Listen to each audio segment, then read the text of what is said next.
So black and white is the theme. I found that there was this trending going on of black and white, and we do so many different projects with lots of color. I thought, wouldn't it be great to see how we each interpret this theme today? When you gave me this theme, I went right to this project because we had shown it a long, long time ago when we were first bringing out Cool2Cast, which has been out for some time. It's making its really huge debut in January here. And so I went right to this project, and I thought I wanted to make it a little bit easier than I did before. So take a look.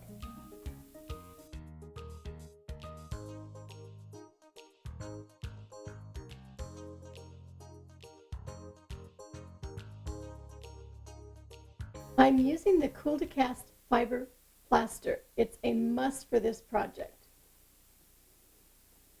I'm also using a top lid of a lettuce container. You know how your lettuce or your spinach comes in those big containers? This is actually going to make my frame. My Cool2Cast fiber plaster is in a bag. I have 2 cups in the bag, and I'm going to add 1 cup of water. Seal it up, and then I'm going to shake it. Make sure you don't have any in the ends of the bag.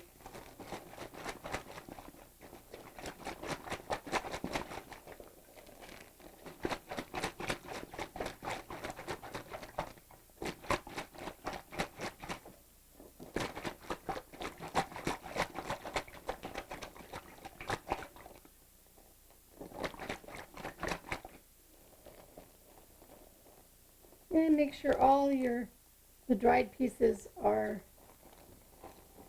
completely mixed. And you can usually feel them.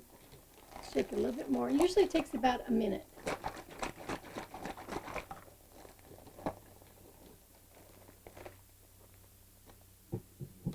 I take 1 corner of the bag,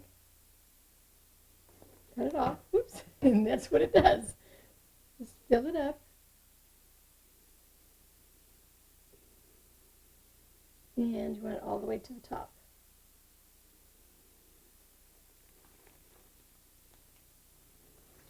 I have just a little piece of wire here that I'm going to put in for a hook, because this is going to be a mirror that you can hang on the wall. And just put it into the plaster. Now, if it goes in like that, take a toothpick and lift it up. And just put a piece of tape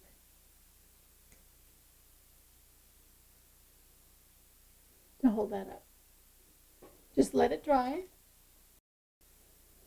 After, about an hour, maybe hour and a half, remove it from the container, and this is how it comes out. And here's your hanger, ready to hang. Now, what I did after that is I painted the whole thing black.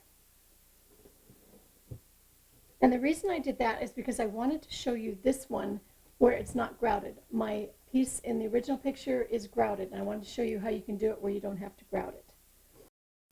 We're going to take these extra, they're texture plates, and they come in all different, each one has a different one in each side.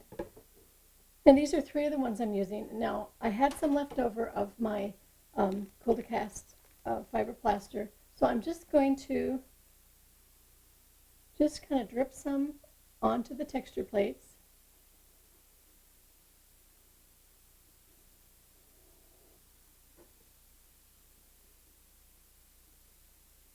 You can do big ones, you can do little ones, you can do corner ones. And think about the plate or the background that you're putting onto, because we can, oops, that one had a lot going out. And again, you're going to set this aside to dry. Now these, because there's very little of the plaster in them, they will not take very long at all to dry. So after letting them dry a half an hour to an hour, they will come off, and they just pop off.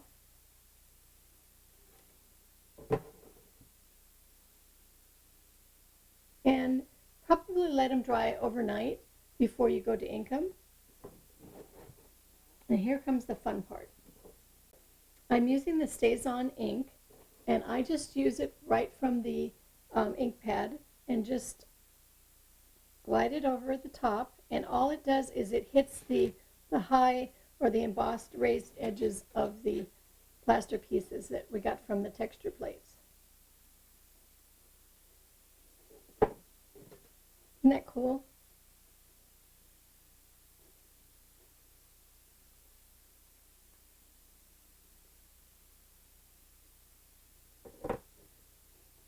You can see all the different textures that I used.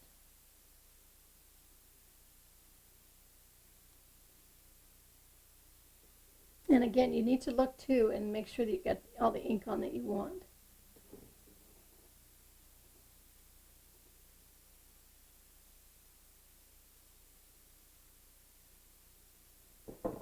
And set those aside to dry until they're completely dry. You don't have to heat set them.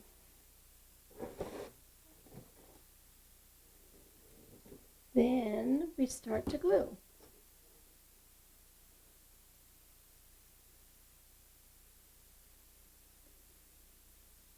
And I'm just using the Aleene's Original Tacky Glue in the gold bottle to glue them on.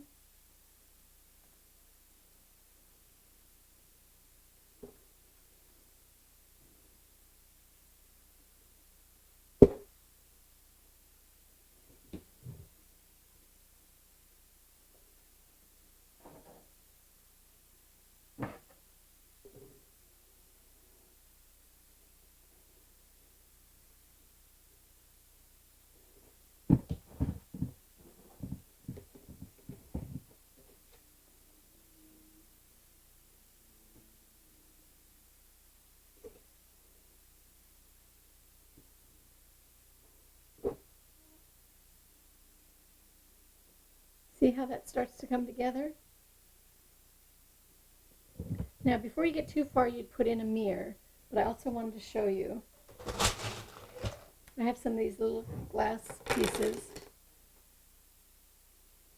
that I'm going to cut to go in between. Actually, that one looks like it would be perfect right here.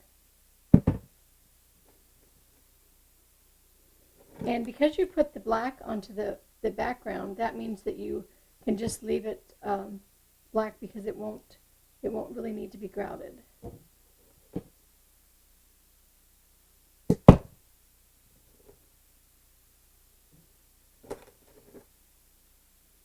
This particular glass I have too is iridescent, and it works perfectly with the black and white.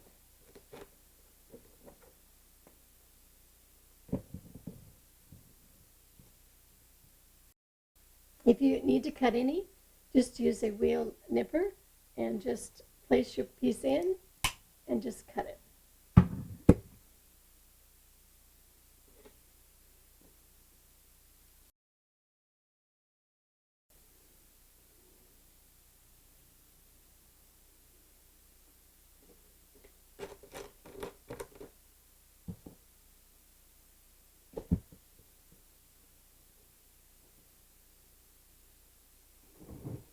Super simple.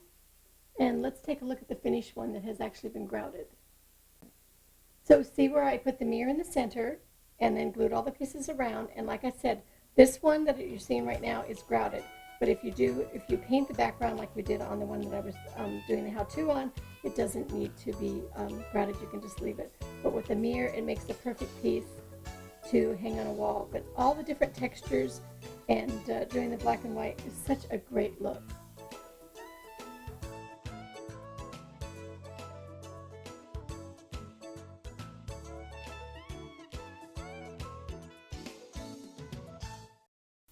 All right, EcoHeidi, I need you to do a comparison for us so that I understand grouting versus non-grouting. Don't you want to know that? Absolutely. Okay. I think every teen needs to know. Is what you need to know. So my first project that I did a long time ago, I grouted. Grouting takes a little bit of time, not a lot more, but I wanted to show you the two looks. You don't have to grout. So the one I showed you today was this one on the right-hand side. It's not grouted. It's done exactly the same way, but I painted it first to make it look like it was grouted So you painted the background of the frame. before I started, right? And then the other one is grouted afterwards. So it shows you can finish it off with grouting, or you can finish it just without grouting. The question that always comes up is To grout or grouting. not to grout? That is the question. Is grouting difficult? No. We've shown it a lot too. What do you think, Savannah? I like grouting. It's not too messy, but you get to hands-on, very hands-on, and it's kind of like icing a cake. I Oh, like that's a good way to put it. That is a good way to put Because it. it is, I think But it's don't really eat easy. it, please. I think it's really easy. I think that for some reason that it's got out in the universe that it's so hard and it dries really fast. It doesn't. You have a lot of time to work with it. Two great looks from Cool2Cast. Thank you, by the way, You're for welcome. showing us how to use Cool2Cast. As Heidi mentioned, I just have debuted this at the Craft and Hobby Association And show. this has to be my all-time favorite of putting them onto the texture plate.